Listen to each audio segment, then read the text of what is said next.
Proclamación del Santo Evangelio según San Juan. Gloria a ti, Señor.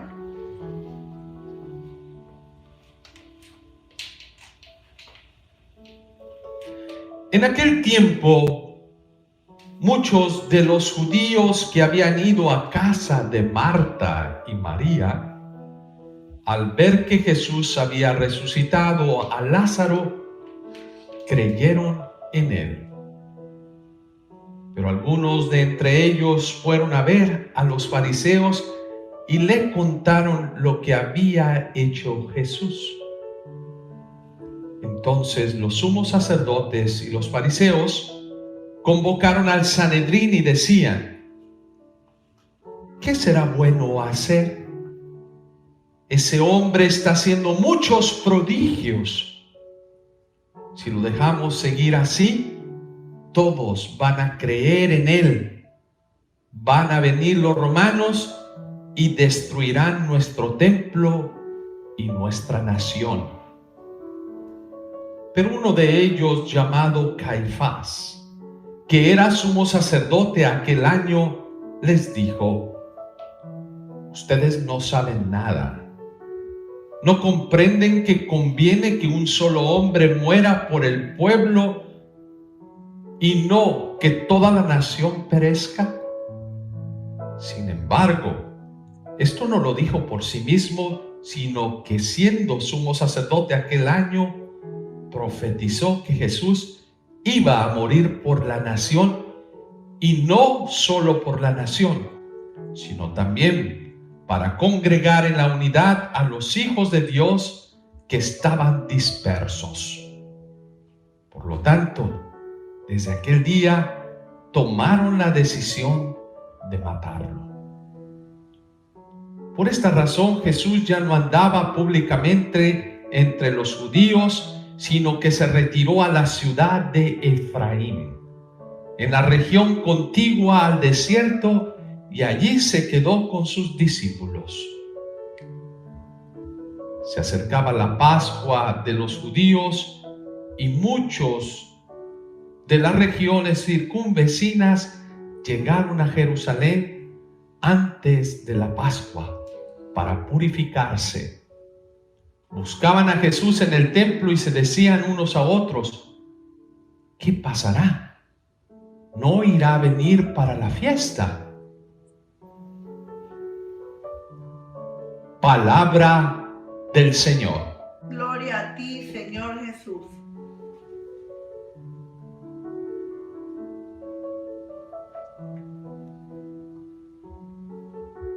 Estamos en la víspera de celebrar la Semana Santa. Mañana comenzaremos el Domingo de Ramos, la entrada triunfal de Jesús a la ciudad santa, Jerusalén.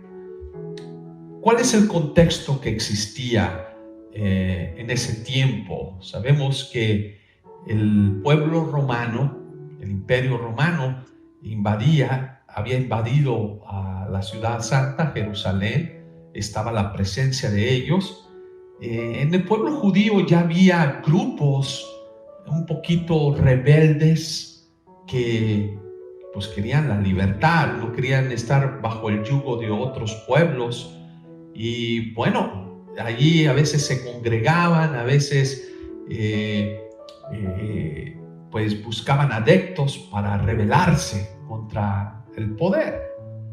Y precisamente sabemos que había un grupo que se llamaban los celotes, que querían esa libertad, esa liberación, y al principio yo creo buscaban a Jesús como ese liberador, pero liberador con armas, violento, era el que iba a rescatar al pueblo, pero no entendían pues la profecía, que venía el Mesías, pero no venía con el poder de destruir con la espada, con la sangre. No, viene con otro concepto diferente, distinto. Sí, viene a liberarnos del pecado, de lo que nos oprime realmente al ser humano.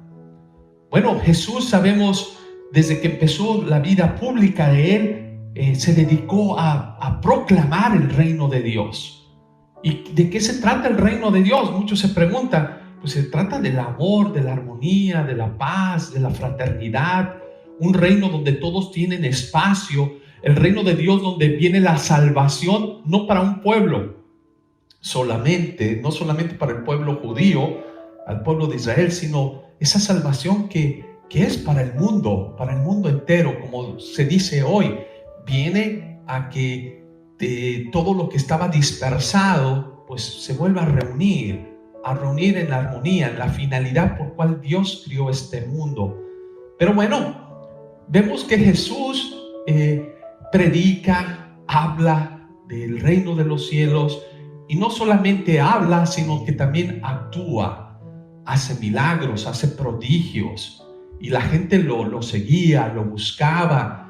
Vemos los relatos del evangelio de los 4 evangelistas, pues precisamente cómo Jesús tiene ese encuentro con la gente, ve el problema que hay con los fariseos, con los maestros de la ley, porque los cuestiona, porque la gente ya proclamaba y decía, este habla con autoridad.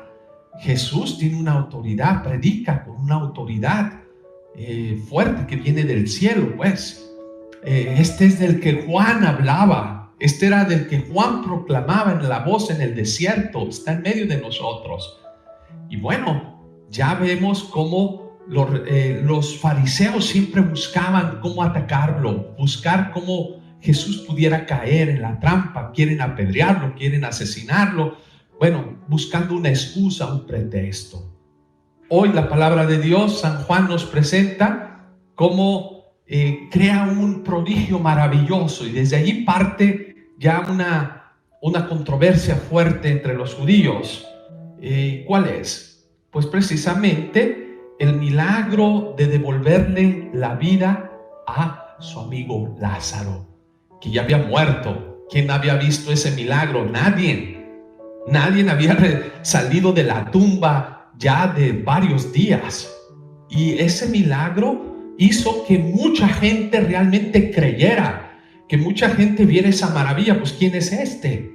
Que hasta los muertos pues resucita, que lo levanta. Pues solamente es Dios, y allí ya la gente pues empezó a creer. Se acercaba la fiesta de la celebración de la Pascua, que era precisamente recordar la libertad de la salida de Egipto. Esa era la Pascua del Señor, donde el pueblo de Israel pues hasta hoy en día lo sigue celebrando, esa salida cuando eran esclavos y Dios mostró sus prodigios. Era el tiempo pues que aquí Jesús muestra este prodigio maravilloso, pues que pues Él tiene el poder de devolver la vida, solamente Dios. Y aquí pues se empiezan a ver los chismosos que van con los sumos sacerdotes, con los fariseos, y les dicen, mira lo que está pasando, mira lo que está ocurriendo. ¿Les suena familiar esto? Esto no es algo nuevo. Esto ya desde hace 2000 años con Jesús siempre hay esta gente amañada, esta gente que busca nada más dividir. Cuando ve a alguien que está haciendo el bien, ¿qué sucede?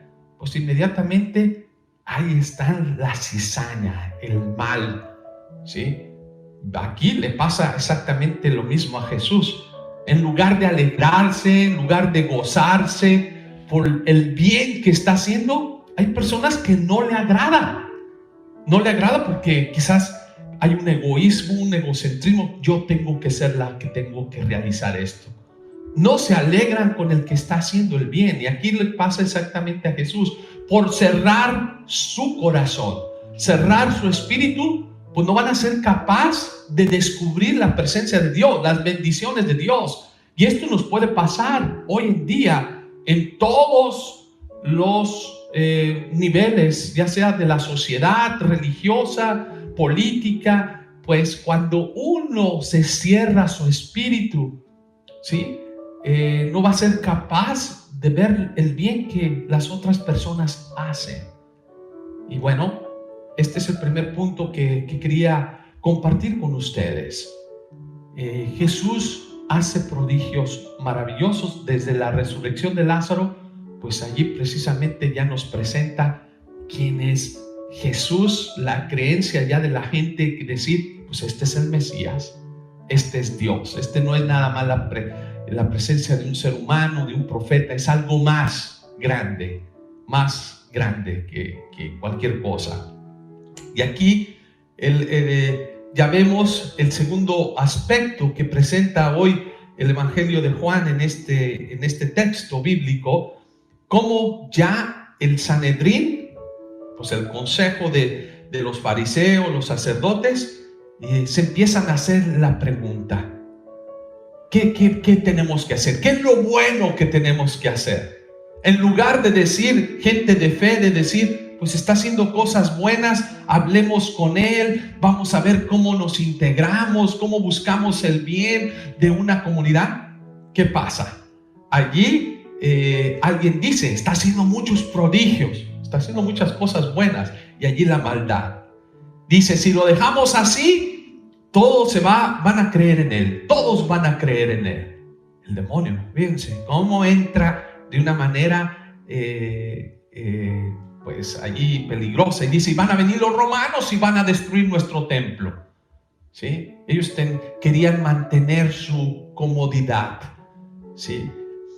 Y bueno, aquí llegan a una decisión por uno de los sacerdotes, sumo sacerdote, Caifás, que era el que coordinaba en ese tiempo, decían era su año de él, y no es que él fuera muy sabio, no, dice porque ni él sabía lo que estaba mencionando, pero allí es a través de él que Dios también habla, que dice hoy la escritura, ni él sabía, él ni comprendía esas palabras que acababa de decir, que ya era una profecía de que iba a suceder, y él ya les menciona al pueblo, dice, ¿saben qué? Es mejor que uno muera por el pueblo, ¿sí?, que todo el pueblo perezca. Pero aquí ya es reconocer, Jesús va a morir por el pueblo, y no solamente por el pueblo judío, por una nación, sino por toda la humanidad. Qué hermoso esta parte, muere, dar vida, no solamente por una ideología, no, muere por el pueblo. Y aquí lo reconoce este sacerdote Caifás, dice, es mejor que él muera por el pueblo, es salvar al pueblo, ¿sí? Mejor que él se sacrifique que todos perezcan. Y esto es lo que viene Dios a traer. Él quiere que vivamos, él quiere que tengamos vida, él quiere que no nos dispersemos o quedemos destruidos. Dios quiere la unidad, Dios quiere el amor, Dios quiere pues lo mejor para su pueblo. Como dice el salmo de hoy, el responsorio de hoy, del salmo que viene de esta proclamación de la lectura de Jeremías, que dice, el Señor cuidará a su pueblo como el pastor cuida a su rebaño. Sí, ese pastor que va cuidando a su ovejita, que no venga el lobo y la destruya, que busca el alimento, que busca el agua, que trata de protegerlas y cuidarlo, pues hace una comparación de Dios que viene siempre a que tengamos vida nosotros. Bueno, esto es el segundo aspecto que quería mencionar con ustedes, pues esta es la profecía que se hace realidad. Jesús que se va a dar por la humanidad. Estar en la cruz y morir es por cada uno de nosotros para tener vida y que no nos dispersemos. Y el tercer punto que hoy, por último, quiero compartir hoy con ustedes, dice la palabra de Dios que Jesús ya no caminaba públicamente entre la gente, entre los judíos, porque ya sabía la intención, no porque tenía miedo, no, porque no había llegado ese momento en que él pues tenía que dar su vida. Dice que se retiraba, sino que se retiró a la ciudad de Efraín, a la región contigua del desierto. ¿Y qué pasaba allí? ¿Por qué se retira? ¿Qué significa eso? Yo creo que también es una como invitación a nosotros de tener cuidado de las personas que te quieren hacer mal en tu vida. Yo siempre les digo a las personas cuando me vienen y me dicen, padre, mira, tengo estas amistades y yo trato de hacer el bien, pero siempre termino dañado, siempre me tratan de hacer el mal cuando trato de hacer el bien. O en la misma familia, que mi hermano o mi primo o vienen conmigo, se acercan, yo abro mi corazón, abro mi ser para hacer el bien, pero hay la envidia de quererme hacer el mal, ¿sí? O, bueno, este es un ejemplo. O hay políticos hoy en día que hablan bien bonito, que te dicen, pero saben que son como lobos rapaces, que lo único que quieren es pues destruirte, controlarte, manejarte. Yo creo que hoy tenemos que aprender de esta actitud de Jesús. Yo siempre le digo a la gente, mantén tu distancia sana con la gente que tiene esa maldad, como pues estos eran sacerdotes, fariseos, era gente que iba a la iglesia, a la sinagoga, pero Jesús dice se mantenía alejado. No que les tenía miedo, no, les hablaba, los saludaba, predicaba en la sinagoga, iba, pero mantenía una distancia, mantener la distancia sana de la gente que busca el mal en tu vida. Y yo siempre pues trato de decir, no llenes tu corazón de coraje, de resentimiento, más bien mantén esa distancia de decir, no, tú vienes a buscar el mal, saber identificar quién es el que busca realmente el construir el reino del amor, el que quiere construir amor, unidad, no el que viene a criar cizaña, división.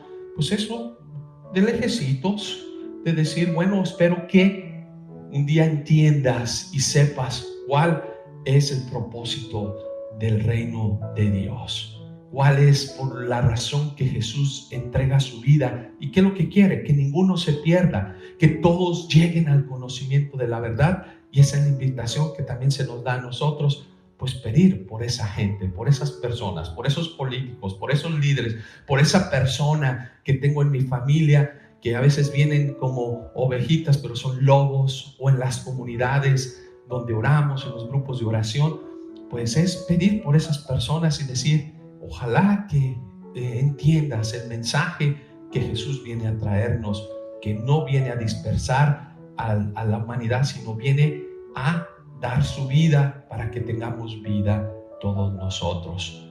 Pues pongámonos pues en esta disposición, ya que se acerca el día de mañana, el inicio de esta semana mayor, la Semana Santa, para que realmente reflexionemos ese mensaje que Jesús viene a traer a la humanidad, que viene precisamente a traer el regalo de la resurrección de la vida. La Pascua, celebrar la Pascua, que Jesús vence el mal, que Jesús vence el pecado, que Jesús vence la muerte, porque Él es el dueño de la vida y es el bien supremo. Así sea. Amén.